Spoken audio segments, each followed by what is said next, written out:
이젠 사랑할 수 있을까 사회에서 주병진의 마음을 흔든 세 번째 맞선녀가 장성한 자녀가 2명 있는 돌싱에 직업이 수산물 도매업이 아닌 현재 활발하게 활동하고 있는 인플루언서로 밝혀져 진정성 논란에 휩싸였는데요. 결혼정보회사 대표에 대한 시청자들의 비난이 거세지고 있고 분노가 폭발했습니다. 힘들게 마음을 열고 진정성 있게 나선 주병진에게 제작진과 결혼정보회사가 뭔 짓을 하는 겁니까? 첫 번째, 두 번째 맞선녀도 사실 별로 주병진과 맞지 않는다 생각되었고, 세 번째 맞선녀는 그래도 주병진과 제일 어울리는 사람을 골라줄 걸로 기대했는데 더 최악이었죠. 세 번째 맞선녀로 수산업에 종사하는 김규리가 등장을 했는데 어디로 봐서 생선 파는 여자로 보이는지 대국민 사기극이 따로 없었는데요. 그런데 그녀가 몸신에서 초동안 미녀로 나왔던 바비 인형 씨였고, 저는 미스코리아 출신 배우 오현경과 많이 닮아 보였고 대단한 미인이라고 생각했는데 2년 전 TV에 나온 얼굴과 비교하니 성형을 했는지 볼이 자연스럽지 않았고 얼굴이 완전 딴판이었죠. 게다가 놀랍게도 돌싱이고 자녀가 있음이 밝혀졌는데 첫째 딸이 이렇게나 컸다고 합니다. 초혼은 초혼끼리 했으면 좋겠는데 앞서 본인도 그걸 원한다고 말했던 것 같은데 왜 이런 매칭을 했는지 모르겠고, 주병진 씨에게 결혼정보 회사에서 자녀가 있는 여자라고 얘기 안 했던 걸까요?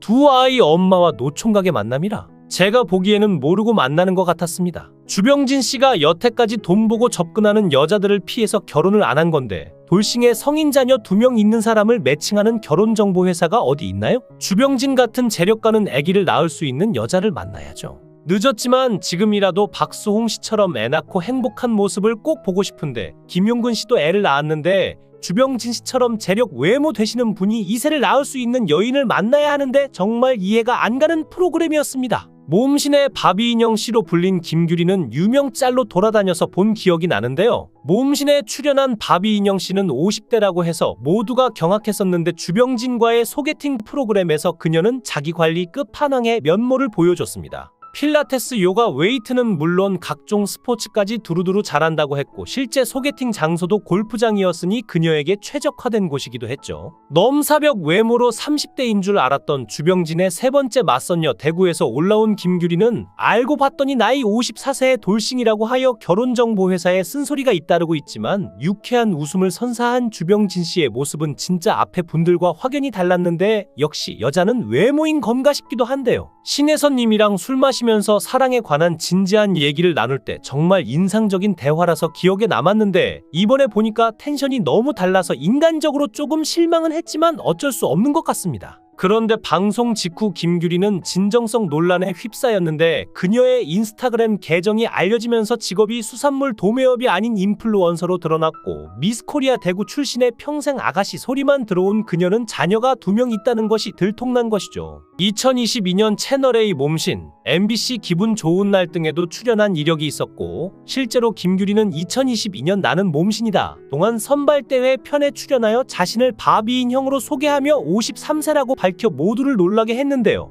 김규리는 91년 미스코리아 대구 출신이라면서 잡지 모델로 활동했던 사진도 공개했고, 1970년생으로 소개한 김규리는 30년째 24인치 허리를 유지하고 있다고 밝혔죠. 방송국 작가가 시켜서 직업은 수산업이라고 했는지 모르겠지만 딱 봐도 거의 SNS 인플루언서라고 보면 되는데, 결혼정보회사가 믿을 사람을 추천해줘야지 직업도 확실하지 않은 사람을 매칭시켜준 거였는데요. 특히 김규리는 몸신의 첫째 딸과 출연했는데 딸이 밖에서 엄마라고 부르면 다들 놀라는 반응을 보인다. 요즘은 엄마야? 친구 아니야? 라고 물어본다며 엄마랑 나랑 시내를 걷는데 클럽 홍보 전단을 주시는 분들이 분명 내 쪽이 가까웠는데 굳이 엄마한테 줬다. 그래서 우리 엄마입니다라면서 차단했다고 전하기도 했는데요. 김규리는 자신의 계정에 디지털 크리에이터라고 소개하고 171cm, 53kg, 35, 24, 36이라고 신체 사이즈를 직접 공개해놓고 있었는데, 특히 게시물에는 자신이 제작한 공구용 제품을 홍보하는 내용이 담겨있어 누리꾼들의 지적이 이어지고 있습니다. 하지만 주병진의 모든 것이 1000% 좋았습니다. 이 말이 참 걸렸는데, 첫 번째, 두 번째 맞선도 지켜본 사람으로서 이번이 확실히 느낌이 달랐지만 뭔가 홍보 목적으로 출연한 것 같은 맞선녀라서 여론의 반응은 점점 싸늘해지고 있죠. 잘 어울릴 것 같아서 매칭한 결혼정보회사는 정말 진심인지 모르겠지만 골프장에서 맞선을? 이랬다가 환복하고 나오는데 어이가 없었습니다. 레이스 달린 골프 복장이 너무 튀던데 세일러문인가요? 이날 방송 말미에는 골프 후 이어진 식사 자리가 그려졌고 다음화 예고가 나왔는데요. 김규리가 실망하셨죠라고 운을 뗐고 주병진은 망설여 궁금증을 자아냈는데 자막에는 그녀의 한마디에 그는 쉽게 말을 잇지 못한다라는 내용이 있었죠. 아마도 주병진이 김규리가 자녀 있는 돌싱녀인 걸 알게 된 것 같습니다.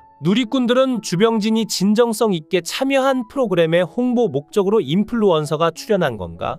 주병진과 결이 안 맞는 것 같다. 방송의 진정성이 떨어진다고 비난했는데요. 또한 제작진이 주병진에게 성인이 된 자녀가 있는 김규리를 소개한 것도 이해할 수 없다는 반응을 보이며 네티즌들은 장성한 두 자녀를 둔 돌싱을 소개시켜주다니 결정사 미쳤네. 자녀 둘 있는 돌싱이라니 기가 막히다 등의 반응을 보이며 분노했습니다. 결혼정보회사 대표 실력이 너무 없네요. 주병진이 이 프로를 통해 정말 좋은 분 만났으면 하는 바람이었는데 속상합니다. 꽃뱀 사건 이후 사랑에 대한 마음을 닫은 주병진 씨는 66세가 된 현재까지도 혼자로 살고 있었습니다. 주병진은 과거 힘들었던 시절을 한번 겪었기 때문에 더욱 자신이 기댈 수 있고 편한 상대를 원할 것으로 보이는데 앞서 주병진은 2000년 대학생이라고 주장한 한 여성과 교제를 이어오다 피소됐죠. 사건은 서울 이태원 하얏트 호텔 주차장에서 시작됐는데 신고를 접수한 25살의 여대생 강민지는 그날 새벽 주병진이 벤츠 승용차 뒷자리에서 자신에게 몹쓸 짓을 했다고 주장했습니다. 그렇지만 주병진은 강제가 아니라 합의하에서 이루어진 관계였고 억울하다고 주장했는데요. 하지만 강민지는 재판에서 저는 동의한 적이 없습니다. 그는 제 의사를 무시하고 저를 유린했습니다라고 주장했고 재판부는 강민지의 주장에 무게를 두었는데 이유는 사건 이후 주병진이 강민지에게 건넸다는 합의금 2억이 재판에서 중요한 쟁점으로 떠올랐기 때문인데요. 재판부는 강민지의 주장만을 믿고 또 주병진이 합의금을 줬다는 이유로 유죄를 선고합니다. 결국 집행유예를 받은 주병진은 이성미에게 항소 준비를 부탁한 뒤 법원의 허가를 받아 미국으로 출국하는데요. 그가 떠난 뒤 이성미를 필두로 주병진의 동료들은 그의 결백을 입증하기 위해 본격적인 조사에 착수했는데 조사 과정에서 주병진의 동료들은 충격적인 사실을 하나둘씩 알아냈죠. 첫 번째로 밝혀진 것은 강민지가 주장했던 여대생 신분이 거짓이었다는 점인데 그녀는 대학생이 아니라 유흥주점에서 일하던 종업원이었죠. 더욱 놀라운 것은 그녀가 사건 이후 주병진에게 받은 합의금을 명품 쇼핑과 해외여행에 탕진했다는 사실이었는데요. 주병진은 항소했고 그를 올감했던 그날의 악몽이 법정에서 다시 펼쳐졌는데 협소한 차 안의 뒷자리에서 강민지는 격렬히 저항했다고 주장했지만 입고 있던 옷은 멀쩡했다는 점. 또한 사건의 핵심 증거가 될 수 있는 체액인데 강민지의 몸에서는 주병진의 체액은 물론 어떤 관련 증거도 검출되지 않았죠. 그리고 변호인은 강민지가 사건 직후 2억 원을 요구한 점도 반박의 핵심으로 삼았습니다. 피해자가 이틀 만에 피의자에게 금전을 요구하는 것이 일반적인 일입니까? 그것도 정확히 2억 원이라는 금액을 제시하면서요. 특히 사건의 진위를 뒤흔든 결정적 증거는 강민지의 얼굴에 생긴 상처였는데 사건 당일 제출한 상해 진단서에는 어떠한 얼굴 상처도 명시되지 않았지만 다음 날 갑자기 얼굴에 생채기가 생긴 사진이 언론에 보도되었죠. 이 모든 증거가 하나로 모였을 때 재판부는 판단을 내렸습니다. 주병진은 무죄. 법정은 환호했지만 주병진은 한숨을 쉬며 크게 기뻐하지 않았는데 판결문을 손에 쥔 채 작은 목소리로 속삭였을 뿐입니다.